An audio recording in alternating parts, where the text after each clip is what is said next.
Dictation शुरू होगा 5 second बाद। पीटर अभी सीढ़ियों पर ही था जब उसने जोर के 2 धमाके सुने। विराम। वह नीचे गया तो देखता क्या है कि गोदाम के दरवाजे में से बाईं तरफ का आधा फट्टा गायब है। विराम। वह लपक कर ऊपर आया और होम गार्ड्स को चौकन्ना किया। विराम। वे चारों लपके लपके नीचे गए। विराम। जब वे गोदाम में पहुंचे तो सेंधमार अपने धंधे में लगे हुए थे। विराम। बिना सोचे समझे मिस्टर वानदान चिल्लाए। पुलिस बाहर भागने की आवाजें आईं। विराम। सेंधमार भाग चुके थे। विराम।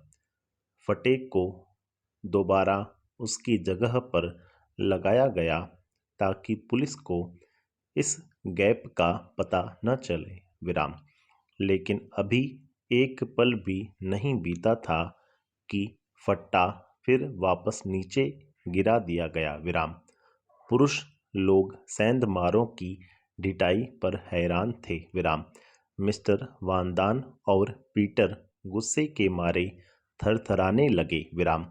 मिस्टर वानदान ने दरवाजे पर कुल्हाड़ी का एक जोरदार प्रहार किया। विराम। उसके बाद सब कुछ शांत हो गया। विराम। एक बार फिर फट्टे को उसकी जगह पर जमाया गया और एक बार फिर उनका यह प्रयास निष्फल कर दिया गया। विराम।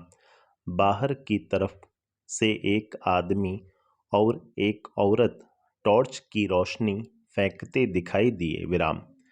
क्या मुसीबत है, उन आदमियों में से एक भुनभुनाया। विराम।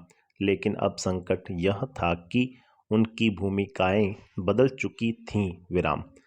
अब वे पुलिस के बजाय सेंधमारों वाली हालत में आ गए थे। विराम।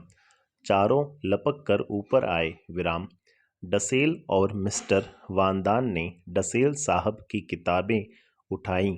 पीटर ने दरवाज़ा खोला, रसोई तथा प्राइवेट ऑफिस की खिड़कियां खोलीं। विराम। फोन को नीचे फर्श पर पटका और आखिरकार चारों बुककेस के पीछे पहुंचने में सफल हो ही गए। विराम। पैरा। मेरा एक और जन्मदिन गुजर गया है। विराम। इस हिसाब से मैं 15 बरस की हो गई हूँ। विराम। मुझे काफ़ी सारे उपहार मिले हैं। स्प्रिंगर की 5 खंडों वाली कलात्मक इतिहास पुस्तक, चड्डियों का एक सेट, 2 बेल्टें, एक रुमाल, दही के 2 कटोरे, जैम की शीशी, शहद वाले 2 छोटे बिस्किट, मम्मी पापा की तरफ से वनस्पति विज्ञान की एक किताब, मार्गोट की तरफ से सोने का एक ब्रेसलेट, वानदान परिवार की तरफ से स्टिकर एल्बम, डसेल की तरफ से बायोमाल्ट और मीठे मटर, मिएप की तरफ से मिठाई, बेप की तरफ से मिठाई और लिखने के लिए कॉपियाँ और सबसे बड़ी बात मिस्टर कुगलर की तरफ से मारिया तेरेसा नाम की किताब तथा क्रीम से भरे चीज के 3 स्लाइस। विराम। पीटर ने पियोनी फूलों का खूबसूरत गुलदस्ता दिया। विराम। बेचारे को ये उपहार जुटाने में ही अच्छी खासी मेहनत करनी पड़ी। विराम। लेकिन वह कुछ और जुटा ही नहीं पाया। विराम। पैरा। बेहद खराब मौसम, लगातार बारिश, हवाएं और उफान पर समुद्र के बावजूद हमले शानदार तरीके से जारी हैं। विराम। पैरा। कल चर्चिल, स्मट्स, आइजनहावर तथा आर्नोल्ड उन फ्रांसीसी गांवों में गए जिन पर ब्रिटिश सैनिकों ने पहले कब्जा कर लिया था और बाद में मुक्त कर दिया। विराम। चर्चिल एक टॉरपीडो नाव में थे। विराम। इससे तटों पर गोलाबारी की जाती है। विराम। बहुत से लोगों की तरफ चर्चिल को भी पता नहीं है डर किस चिड़िया का नाम है। विराम। जन्मजात बहादुर विराम पैरा। यहाँ हमारी एनेक्सी की किलेबंदी से डच लोगों के मूड की थाह पाना बहुत मुश्किल है विराम। इस बात में कोई शक नहीं कि लोग बाग बैठे ठाले भी खुश रह लेते हैं विराम। ब्रिटिश सैनिकों ने आखिर अपनी कमर कस ही ली है और अपने मकसद को पूरा करने के लिए निकल पड़े हैं विराम। जो लोग ये दावे करते फिरे रहे हैं कि वे ब्रिटिश द्वारा कब्जा किए जाने के पक्ष में नहीं हैं, नहीं जानते कि वे कितनी गलती पर हैं विराम।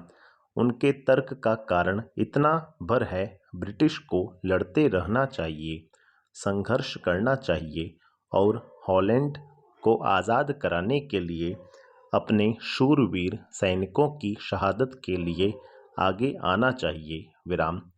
हॉलैंड के साथ साथ कब्जे वाले दूसरे देशों को भी आज़ाद कराना चाहिए, लेकिन उसके बाद ब्रिटिश को हॉलैंड में रुकना नहीं चाहिए विराम।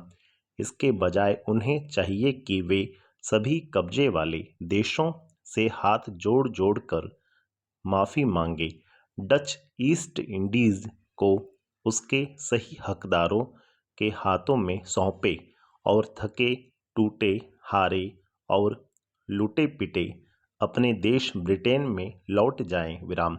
मूर्खों की कहीं कोई कमी नहीं है विराम।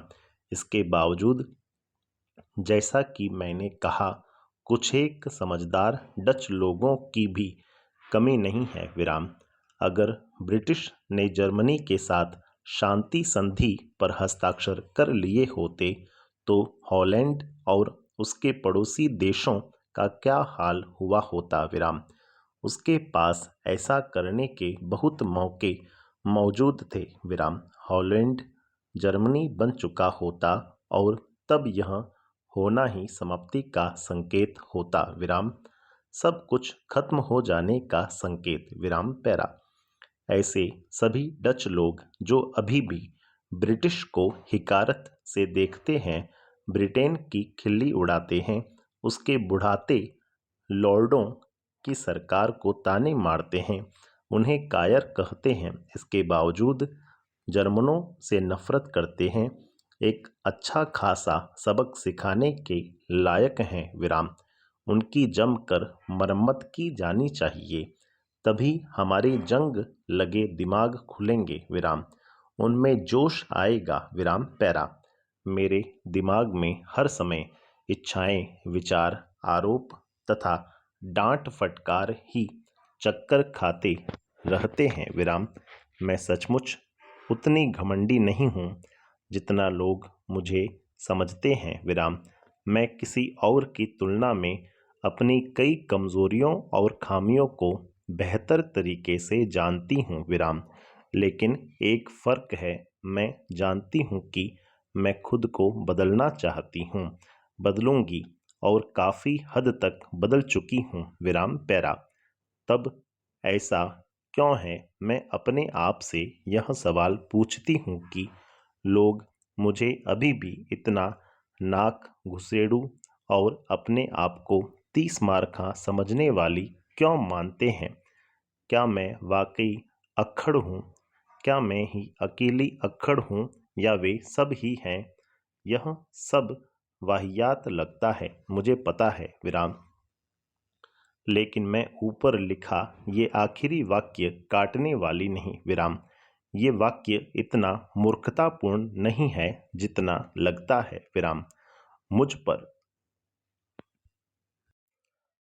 हमेशा आरोपों की बौछार करते रहने वाले दो लोग हैं, मिसेज वांदान और डसेल। उनके बारे में सबको पता है कि वे कितने जड़ बुद्धि हैं विराम। मूर्ख जिसके आगे कोई विशेषण लगाने की जरूरत नहीं विराम। मूर्ख लोग आम तौर पर इस बात को सहन नहीं कर पाते कि कोई उनसे बेहतर काम करके दिखाए विराम।